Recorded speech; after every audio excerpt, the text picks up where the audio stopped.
আসসালামুআলাইকুম, আশা করছি সবাই ভালো আছেন। আজকে আপনাদের জন্য মুরগি বিরিয়ানি রান্নার খুবই সহজ একটা রেসিপি নিয়ে আসলাম। অবশ্যই রেসিপিটি দেখার পর বাসায় ট্রাই করবেন। আর এর থেকে সহজ উপায়ে আমার মনে হয় না মুরগি বিরিয়ানি রান্না করা যায়। তো চলুন প্রসেসটা শুরু করা যাক। আমি মুরগি ম্যারিনেশনের জন্য আমি একটা মিক্সচার তৈরি করে নিচ্ছি। এর জন্য আমি একটা পাত্রে আধা কাপের মতো টক দই নিয়ে নিয়েছি। তো আমি আজকে মুরগি বিরিয়ানিটা অনেকটা কাচ্চি রান্নার মতো করেই রান্না করব। তো টক দইটাকে আমি খুব ভালোভাবে একটু মিশিয়ে নিচ্ছি, যেহেতু ভালোভাবে না মিশানো হলে পরে এটা ফেটে যেতে পারে। আর ফেটে গেলে এটার ফ্লেভারটা পুরোপুরি বিরিয়ানিতে ছড়াবে না, দানা দানা থেকে যাবে রান্নার পরেও। তো এবার আমি আস্ত মশলাগুলো ইউজ করছি, মানে গরম মশলাগুলো। প্রথমেই আমি এখানে 3টা এলাচ ভেঙে দিয়ে দিলাম, তারপর একটা তেজপাতা, 4টা লবঙ্গ দিয়ে দিলাম, একটা দারচিনির স্টিককে ভেঙে দিয়ে দিলাম। এবার গুঁড়া মশলাগুলো আমি অ্যাড করছি। 1 চা চামচের মতো গরম মশলার গুঁড়া আমি দিয়ে দিলাম, আধা চা চামচের মতো জিরার গুঁড়া দিয়ে দিলাম, 1 চা চামচের মতো ধনিয়া গুঁড়া দিয়ে দিলাম, আধা চা চামচের মতো লাল মরিচের গুঁড়া দিয়ে দিলাম, 7 স্পাইস পাউডার আমি দিয়ে দিচ্ছি 1 চা চামচের মতো। আপনাদের কাছে যদি এটা না থাকে আপনারা এর পরিবর্তে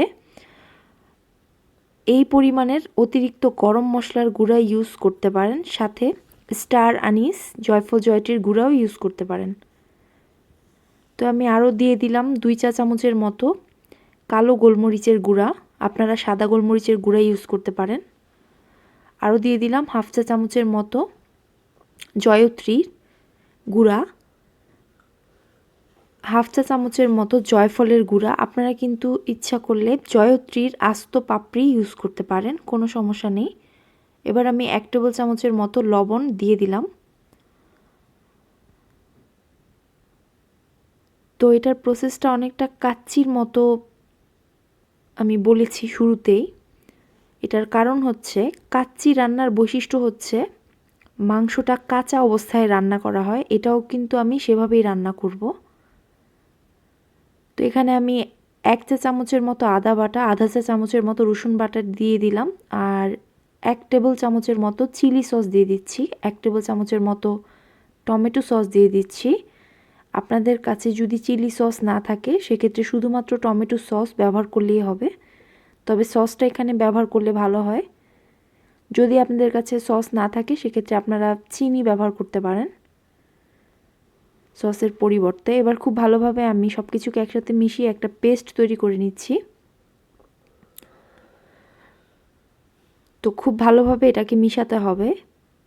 একটা স্প্যাচুলা থাকলে খুবই ভালো হয়, যে কোনো কাজই একটু ইজি হয় স্প্যাচুলা থাকলে, কারণ যে কোনো পাত্র ক্লিনভাবে পরিষ্কার করতে কিন্তু স্প্যাচুলা অনেক কাজে দেয়। তো এবার আমি তেল দিয়ে দিচ্ছি এখানে 1/2 কাপ আর 1/4 কাপের মতো। এই তেলেই আমি পেঁয়াজটা ভেজেছিলাম। তো তেলটা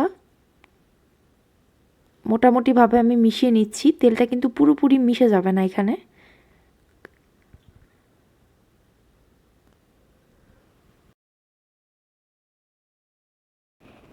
তো পেঁয়াজ বেরেস্তা আমি রেডি করে নিয়েছি আগেই।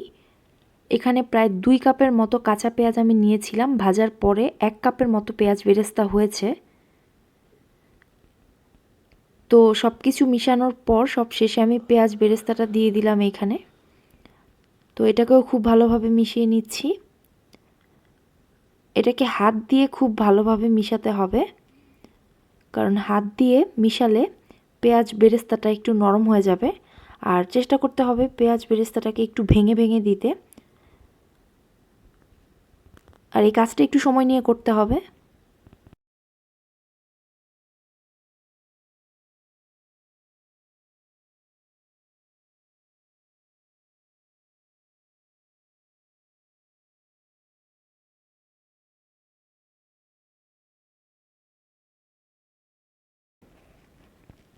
তো আমি আজকে এখানে 1 কেজির মতো চিকেন নিয়েছি, আর চিকেনের শুধুমাত্র লেগ পিস আমি ইউজ করছি। আপনারা কিন্তু চিকেনের যে কোনো পার্ট ইউজ করতে পারেন, তবে চিকেনের লেগ পার্ট বিরিয়ানিতে ইউজ করলে ভালো হয়।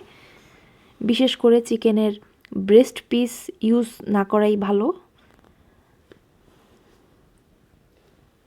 যেহেতু ওইটাতে হাড্ডি থাকে না, এই জন্য রান্নার পরে তেমন কোনো ফ্লেভার আসে না, মানে ভালো লাগে না খেতে, অনেক ড্রাই লাগে।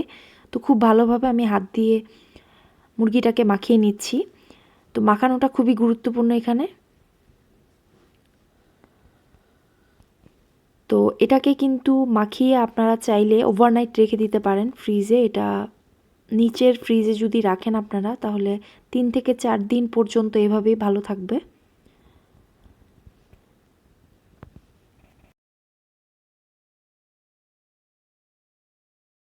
তো এটাকে মিনিমাম 2 ঘন্টা ম্যারিনেট করতে হবে রান্নার আগে। ম্যাক্সিমাম তো 3 দিন পর্যন্ত ম্যারিনেট করতে পারেন, তবে 1 দিন আগে ম্যারিনেট করে রাখলে কাজ কিন্তু অনেকটা এগিয়ে যায়। তো আমি এটাকে এখন ফ্রিজে রেখে দিব, আর এটাকে আমি 24 ঘন্টার জন্য ম্যারিনেট করেছি। অবশ্যই এটাকে একটা ঢাকনা দিয়ে রাখতে হবে ফ্রিজে।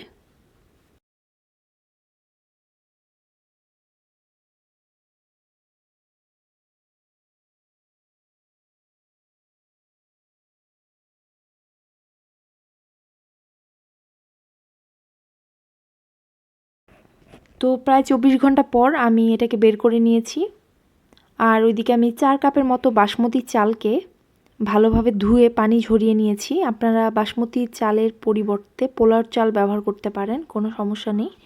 এবার বড় একটা প্যানে আমি প্রথমে মাংসগুলোকে বিছিয়ে দিচ্ছি। তো মাংসগুলোকে সমানভাবে বিছিয়ে দিতে হবে, মানে একটার উপর আরেকটা দেওয়া যাবে না, এমনভাবে ছড়াতে হবে যাতে সবগুলা মাংসে সমানভাবে তাপ লাগতে পারে।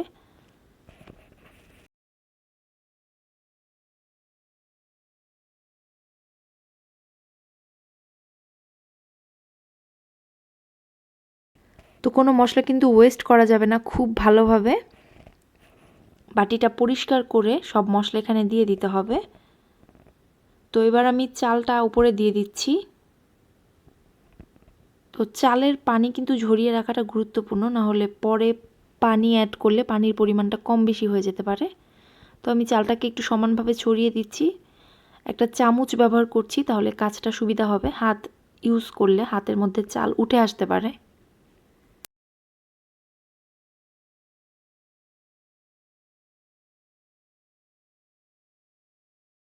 এবার আমি এখানে আরও সামান্য পরিমাণ লবণ দিয়ে দিলাম। লবণটা আপনারা আপনাদের স্বাদ অনুযায়ী দেবেন। আমি আরও প্রায় হাফ চা চামচের মতো লবণ দিয়েছি। এবার 8-10টা কাঁচামরিচ আমি এরকমভাবে আস্ত কাঁচামরিচ চালের মাঝখানে দিয়ে দিচ্ছি। তো কাঁচামরিচটা যেহেতু আমি আস্ত ইউজ করেছি, এখান থেকে ঝাল বের হবে না, কাঁচামরিচের ফ্লেভারটা বের হবে, গন্ধটা বের হবে। তো যে কোনো বিরিয়ানির ক্ষেত্রেই কিন্তু কাঁচামরিচ এভাবে ইউজ করা হয়, স্পেশালি কাচ্চি বিরিয়ানির ক্ষেত্রে সরাসরি কাঁচামরিচটা ব্যবহার করা হয়। তো এবার আমি উপরে কিছু ধনিয়া পাতা দিয়ে দিলাম, আর 1 চা চামচের মতো কেওড়া জল এখানে আমি দিয়ে দিলাম।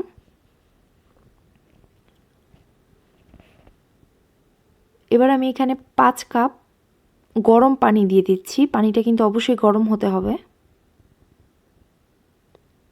এবার এই অবস্থায় আপনারা এটাকে ঢেকে ইচ্ছা করলে সরাসরি ওভেনে রান্না করতে পারেন।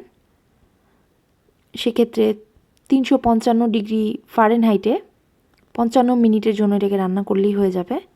তো আমি এখানে আবার ঘি মিশিয়ে দিয়েছি সামান্য পরিমাণ। তো আমি আজকে স্টোভে রান্না করব, আর ওভেনে রান্নার প্রসেসটা কিন্তু আমি আমার চ্যানেলে অলরেডি শেয়ার করেছি। তো স্টোভে রান্নার জন্য যেটা করতে হবে, প্রথমে হাই হিটে 10 মিনিটের জন্য ঢাকনা দিয়ে রেখে দিতে হবে। 10 মিনিট পরে এটাকে লো হিটে রান্না করতে হবে 40 মিনিটের জন্য আবার। তো ওভেনে রান্না করা কিন্তু অনেকটা সুবিধার, কারণ ওভেনে রান্না করলে নাড়াচাড়া করার কোনো প্রয়োজন হয় না, কিন্তু চুলায় রান্না করলে এটা নাড়াচাড়া করতে হয়, কারণ চুলায় উপরের দিকে তাপ লাগার কোনো ব্যবস্থা নেই। তো তো 40 মিনিট পরে আমি এটাকে একবার উল্টে দিচ্ছি।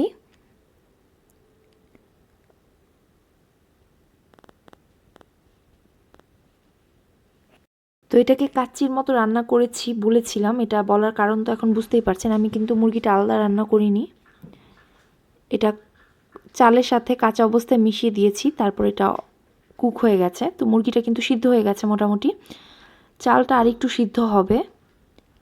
তো আমি একটু চাপ দিয়ে এটাকে ভালোভাবে আটকে দিচ্ছি, এতে করে গরম বাতাসটা ভিতরে আটকে যাবে।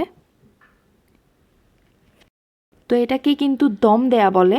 তো এবার আমি এটাকে ঢেকে 5 মিনিটের জন্য রান্না করব। 5 মিনিট পরে চুলার আঁচটা আমি বন্ধ করে দিব, কিন্তু ঢাকনাটা আমি তুলব না। এটা ঢাকনা দেয়া অবস্থায় আরও 10-15 মিনিটের জন্য আমি চুলাতে রেখে দিব। তারপরে আমি এটাকে সার্ভ করে নিব। তো আমি এটাকে প্রায় 15 মিনিট পরে চুলা থেকে নামিয়ে নিয়েছি। এবার এটাকে আমি সার্ভ করে নিচ্ছি। অসম্ভব সুন্দর একটা গন্ধ বের হয়েছে। এটাকে কিন্তু সালাদ আর ডিমের সাথে পরিবেশন করা যায়। তো যদি আমার রেসিপি আপনাদের ভালো লেগে থাকে তাহলে আমার ভিডিওটিতে লাইক দিতে ভুলবেন না, আর প্লিজ আমার চ্যানেলে সাবস্ক্রাইব করবেন। আর রেসিপিটা যদি বাসায় ট্রাই করেন তাহলে আমাকে জানাবেন কেমন হয়েছে, আপনাদেরটাও এরকম পারফেক্ট হয়েছে কিনা। তো আজকে এখানেই বিদায় নিচ্ছি, ইনশাআল্লাহ আবার দেখা হবে পরবর্তী ভিডিওতে। সবাই ভালো থাকবেন। আল্লাহ হাফেজ।